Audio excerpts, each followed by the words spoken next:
Boa noite. Gostaria de agradecer a presença de todos vocês aqui. Estamos no nosso último encontro do Salão de Ideias, na Bienal do Livro. E eu gostaria de fazer, antes de começar, eu gostaria de fazer um pedido a todos que desliguem os telefones celulares, por favor. Tem uma razão, a frequência do celular, ela costuma interferir no microfone sem fio. Aí a gente fica com a nossa comunicação aqui meio entrecortada. Inclusive eu. Então, por favor, desliguem os celulares e eu gostaria, então, de abrir aqui a nossa conversa hoje à noite, agradecendo também a presença aqui dos nossos convidados essa noite, a saber, lá na extrema direita, que é a minha direita, o jornalista Celso de Campos Júnior, autor do livro Adoniran, uma biografia, pela editora Globo, uma belíssima biografia do Adoniran Barbosa. No centro, dispensa apresentações, né? Uma ilustríssima presença aqui entre nós essa noite, cantor e compositor Martinho da Vila, que também é escritor, tem várias obras publicadas, eu vou mencionar algumas aqui rapidamente. Quizombas, Andanças e Festanças, Joana e Joanes, um romance fluminense, Os Lusófonos, também é outro romance, A Rosa Vermelha e o Cravo Branco, um livro de literatura infantil, e A Rainha da Bateria, que é um livro, talvez, já para um público um pouquinho mais velho, infanto-juvenil ou juvenil. O Martinho está aqui hoje na qualidade de eminente sambista, de compositor no samba enredo da Vila Isabel desse ano, que homenageou o Noel Rosa, pelo seu centenário, como conhecedor da obra do Noel, e também como conhecedor e intérprete de sambas do Adoniran Barbosa, que ele chegou a interpretar também composições do Adoniran. Ao meu lado, aqui, está o historiador Francisco Rocha, que escreveu o livro Adoniran Barbosa, o Poeta da Cidade, publicado pela Ateliê Editorial. É um livro também muito interessante, assim como o livro do Celso de Campos, que é uma biografia. O do Francisco é uma análise do Adoniran músico, do Adoniran radioator, né? Tenta dar conta das múltiplas atividades aí que o Adoniran Barbosa teve durante sua vida artística. Essa nossa mesa, enfim, como já foi anunciado, ela homenageia, é uma homenagem a dois grandes sambistas brasileiros cujo centenário se comemora em 2010, Adoniran Barbosa e Noel Rosa. Além disso, tanto Adoniran como Noel foram, cada um à sua maneira, sambistas que estabeleceram um diálogo muito especial com as suas respectivas cidades. Rio de Janeiro, no caso do Noel, Adoniran e São Paulo. No momento em que o samba estava ainda encontrava muitas resistências, né? Culturalmente, por certo tipo de classe social, em certos ambientes, né? Adoniran, Noel, no Rio, primeiramente, ele traz o samba do morro para o asfalto, de uma certa forma. E, em São Paulo, o Adoniran, ele consegue estabelecer um diálogo, né, do imigrante italiano, do certo ambiente das primeiras décadas do século, aqui em São Paulo, para o samba. O samba consegue incorporar esse tipo de temática, esse tipo de linguagem, inclusive o falar errado, né, entre aspas, do Adoniran Barbosa estava muito ligado a esse falar errado do imigrante, né? De uma certa forma também é a contribuição milionária de todos os erros, né? Uma frase que eu gosto muito, que é do Oswald de Andrade, do Manifesto Antropófago, né? Quer dizer, o erro às vezes é acerto, né? Não só no caso do Noel Rosa, mas enfim, em outros criadores, em outros artistas populares, isso é muito frequente. Enfim, vamos deixar de delongas e vamos direto ao que nos traz aqui hoje. Eu gostaria de começar, eu vou fazer uma pergunta para cada um dos nossos convidados, depois a gente tem dois microfones que vão percorrer aí a plateia e cada um pode fazer aí as suas perguntas que desejar para os três. Eu gostaria de começar, vou fazer as perguntas na ordem aqui em que estão os três convidados. Vou perguntar então primeiro para o Francisco Rocha. Eu gostaria de saber, Francisco, que você tentasse relacionar um pouco o Adoniran compositor com o Adoniran radioator, né? Adoniran foi radioator interpretava novelas radiofônicas, fazia programas radiofônicos humorísticos, interpretava aquele personagem, o Charutinho, né? Foi antológico, né? Em que medida, por exemplo, esses personagens, essas figuras urbanas que ele interpretava no rádio, em que medida isso está também na composição dele, no trabalho como compositor? E, antes de, enfim, que ele responda a pergunta, me ocorre agora aqui uma coincidência que une Noel Rosa e Adoniran, que o Adoniran, quando ele começou a cantar, em 1934, um programa em uma rádio aqui em São Paulo, ele interpretou Filosofia, do Noel Rosa, né?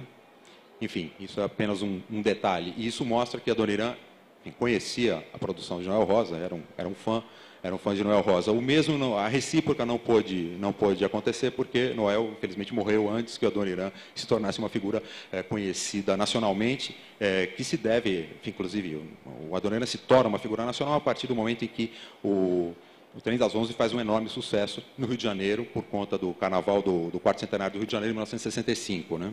Ele começa a se tornar conhecido em São Paulo nos anos 50, mas essa repercussão nacional só veio acontecer em 65, quando ele é, digamos, reverenciado, né, na capital do samba, no Rio de Janeiro. Aí, então, ele se torna uma figura nacional. Mas, enfim, vamos à resposta do Francisco. Bom, em primeiro lugar, boa noite a todos.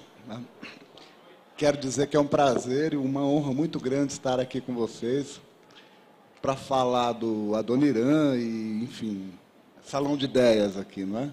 Nesse salão de ideias, criar aqui uma conversa com acerca desses dois grandes nomes da música popular brasileira, o Adoniran aqui em São Paulo e o Noel Rosa no Rio de Janeiro. E ao lado do Celso, que é o biógrafo do Adoniran, mas, sobretudo, com o Martinho da Vila. É uma honra muito grande estar aqui com o sambista, né? Nós, escritores, pensando o samba, né? Mas nada como estar ao lado do artista, né? Que não só pensa o samba, mas ele faz o samba, né? É uma outra conversa, né?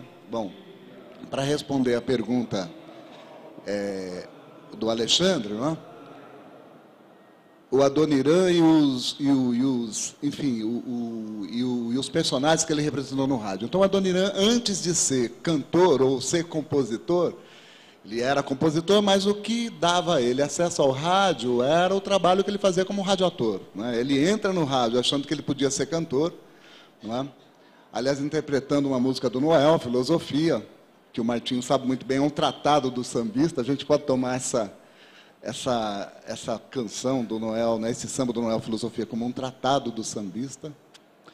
E ali ele consegue, cantando Filosofia, continuar no rádio. Mas aí percebe-se que o registro da voz de Adoniran servia muito bem para ele interpretar os tipos no rádio, né? Ele vai, então, desenvolver toda uma carreira como radioator. E passa por vários programas, faz vários programas e consegue ter muito sucesso aí, né? Até que ele vai interpretar mais adiante, né, um personagem chamado Charutinho, não é? No programa História das Malocas, escrito por um grande parceiro do Adoniran, que era um produtor de rádio, chamado Oswaldo Moles. Eu acho que no Charutinho está a resposta da sua pergunta, né? Como é que essas coisas se juntam, né? Porque ali o sambista e o radioator estão... É uma espécie de uma síntese, não? Então, o que o Adoniran tinha que fazer? Por que o samba, essa questão do radioator tá junto ali, né? Porque, veja, o sujeito trabalhava em rádio e interpretava tipos, fazia personagens no rádio, ele tinha que ter uma escuta muito afinada para poder buscar e investigar a dicção da cidade, ou seja, as falas cotidianas, dispersas no cotidiano, de tipos anônimos, o chofer de táxi, o vendedor ambulante, o garçom, enfim, o morador da favela. Então, ele tinha que ter como é que essas pessoas falam, né?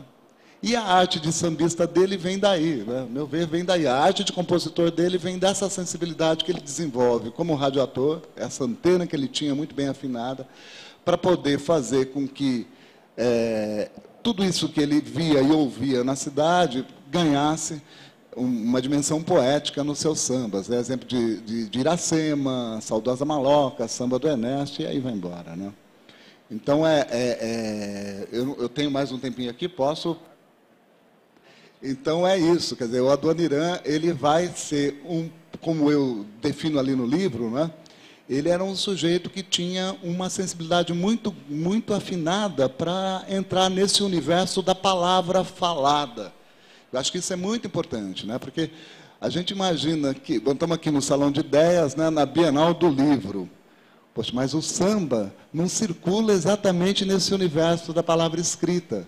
O samba está no universo da palavra oral, da oralidade. O Martinho da Vila sabe isso melhor do que todos nós aqui, não é? Quer dizer, então é aí que a arte do sambista se manifesta. E isso tem relação com a profissão dele de radioator, evidentemente, né? Quer dizer, o rádio é esse universo da palavra falada, né? do som, né? E não da palavra escrita. Então, o Adoniran sambista se desenvolve muito por conta disso também. Quer dizer, a profissão dele de radioator acaba impulsionando a profissão dele como letrista, cantor e compositor de samba. Não é? E daí ele vai criar o retrato, né, as narrativas de São Paulo que se manifestam na sua poética, nos seus poemas. Mas, voltando a essa ideia, eu acho que é muito importante a gente pensar essa ideia de dois universos distintos, né? O universo da palavra escrita, que nós estamos vendo aqui, né? Esse país letrado, mas existe um universo de uma cultura que circula no mundo oral, né? E tão rica quanto, né? E aí que está toda a beleza da música popular brasileira que bebe nesse universo da cultura oral, né? Muito mais do que no universo da cultura escrita. É claro que o Noel, por exemplo, ele tinha muito mais inserção no campo da cultura escrita do que o Adoniran, né? O Noel chegou, inclusive, a cursar medicina. Depois ele abandonou o curso para ser sambista, né?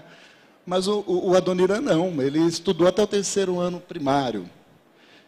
Mas ele tinha uma frase que o define muito bem, não é? Para a gente entender isso aqui. Ele diz assim: para falar errado, é preciso saber falar errado, senão é melhor falar certo.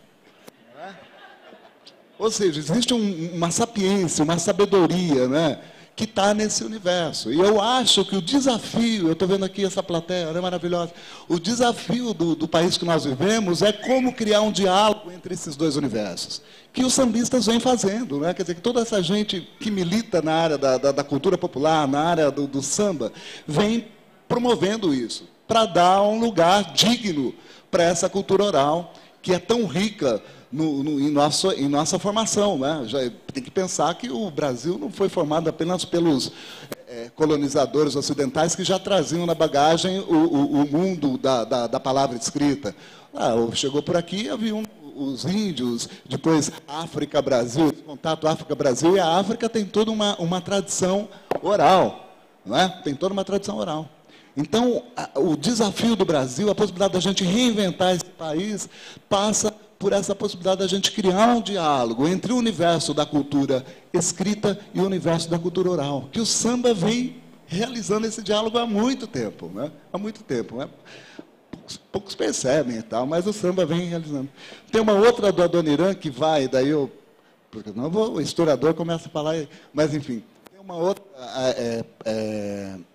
expressão do Adoniran que é muito interessante para a gente. Então, no programa História das Malocas, ele interpretando o Charutinho e a Terezoca contracenando com ele. E ele, o Charutinho, era um morador da favela, enfim, sambista, essa coisa toda, né? Morro do Piolho, aqui em São Paulo.